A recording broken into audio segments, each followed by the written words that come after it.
मलाई यति गरिदिनु भयो भने मलाई आगेको ऋण पनि सम्पत्तिको मेरो बाध्य आधार भएन मलाई बाध्य आधार बनाइदिनु यो दुईटा बच्चाको भविष्य बनाइदिनु सबभन्दा ठुलो आश छ मलाई। हामी दोस्रो गणेश नेपाली निक्लिनलाई एकदमै तयारी अवस्थामा छौँ। यो दुईटा बच्चा सहित हामीलाई यो अवस्थामा पुर्याउने मान्छे मेरै अरू कोही नभएर मेरै श्रीमती। सरकारले के न्याय देला र? सरकारले त न्याय दिने मैले आश देखिनँ।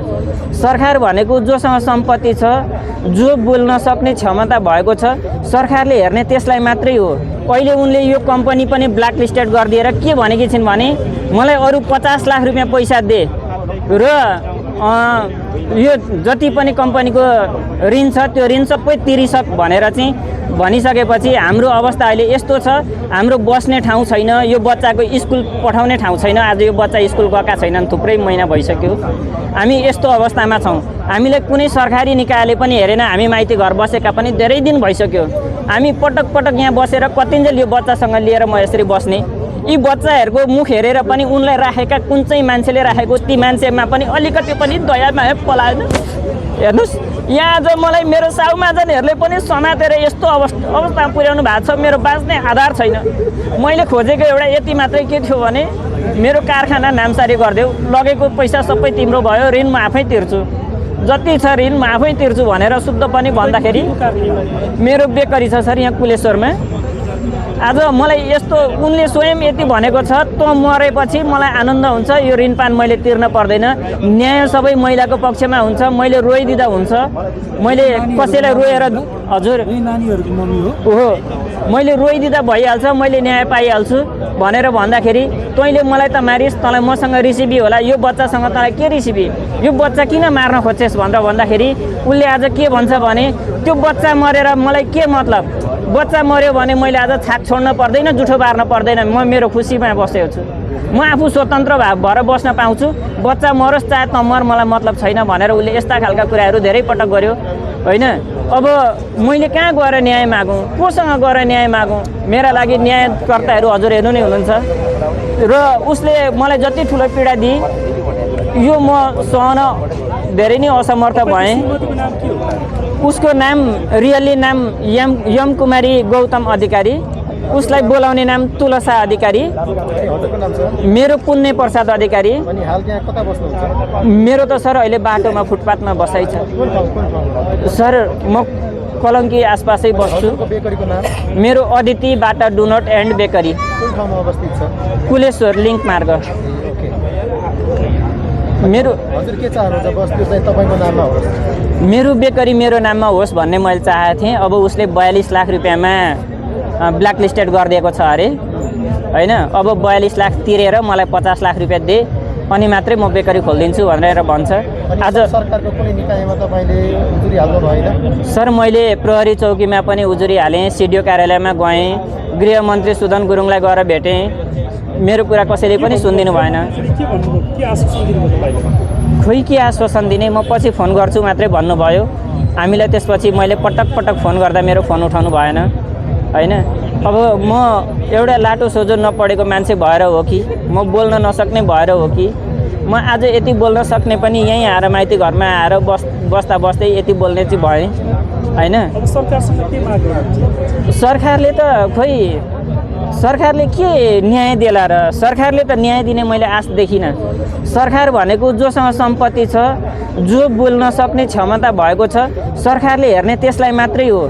मेरो श्रीमतीले त मैले अदालतमा गएर वकिलसँग डिभोर्स गर्नलाई मुद्दा लगाउन लगायो। मैले गएर अदालतमा गएर मुद्दा दर्ता गर्दाखेरि त्यो वकिललाई नै उसले फोन गरेर चाहिँ म तपाईँलाई 5 लाख रुपियाँ पैसा दिन्छु, मुद्दा मेरो तर्फबाट जिताइदिनु भनेर भनिसकेको छ। भनेपछि मैले अरू के भनौँ? तपाईँले यी सारा खबरहरू कसरी पाइराख्नु भएको छ? यो खबर त के भन्छ, जुन वकिललाई मैले मुद्दा दर्ता गर्न लगाएँ त्यो वकिलको सहायक हुनुहुँदो रहेछ, उहाँले कल रेकर्ड गर्नुभएको रहेछ, त्यो मलाई प्रत्यक्ष उहाँले सुनाइदिनु भयो।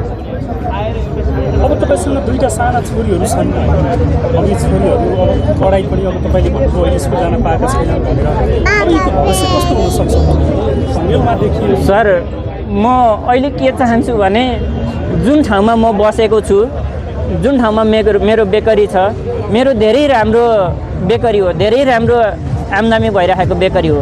अब कारोबार म गर्न नजान्ने भएकोले गर्दा यही बच्चाको आमाले हेर्थ्यो र 26 लाख रुपियाँ पैसा सजिलै लिएर गएको रहेछ। मसँग यो आधिकारिक प्रमाणहरू उसले चाहिँ नदिएर बाहिरैबाट सेटिङ मिलाएर पैसा पठाएको रहेछ। कहिले उसको आमालाई नै यहाँ बोलाउने, कहिले बहिनीलाई बोलाउने गरेर अनेक तरिकाबाट पैसा पठाएको रहेछ। त्यसले गर्दा मसँग प्रमाण पनि पक्का भएन। मलाई विभिन्न निकायमा बोलाएर झिकाएर उनीहरूमाथि पर्नको लागि म लाटो सोझो मान्छेलाई त्यही अनुसारले खेलेर घुमाएर गेम गरेको रहेछ। मलाई त्यो पनि थाहा भएन। अहिले आएर यो कुरा सबै थाहा हुँदैछ।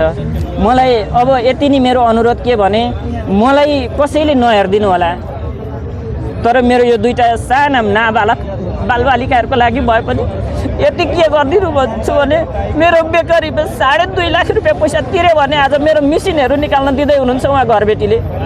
त्यो मेसिनहरू निकाल्नको लागि मसँग 1 रुपियाँ पैसा छैन र ठाउँ सार्नको लागि र अलिकति कच्चा पदार्थहरू किन्नको लागि मलाई 4-5 लाख रुपियाँ पैसा आवश्यक छ। यदि हजुरहरू सबैजनाले मिलेर सहयोग गरिदिन सक्नुहुन्छ भने आज मेरो यो बच्चाको भविष्य सुनिश्चित हुने थियो। बस मेरो अन्तबाट केही निकाय निस्केन। मलाई यति गरिदिनु भयो भने मलाई आगाको पनि सम्पत्ति मेरो बाध्य आधार भएन, मेरो बाध्य आधार भएन। मलाई बाध्य आधार बनाइदिनु, यो दुईटा बच्चाको भविष्य बनाइदिनु सबभन्दा ठुलो आश छ मलाई।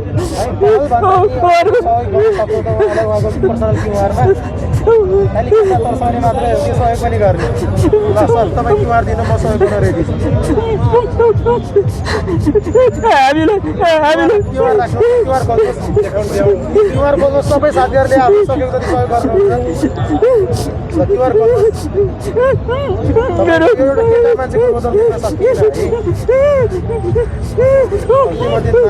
बालबालिकाले स्कुल पढ्ने समयमा यहाँ आउनु भएको छ होइन।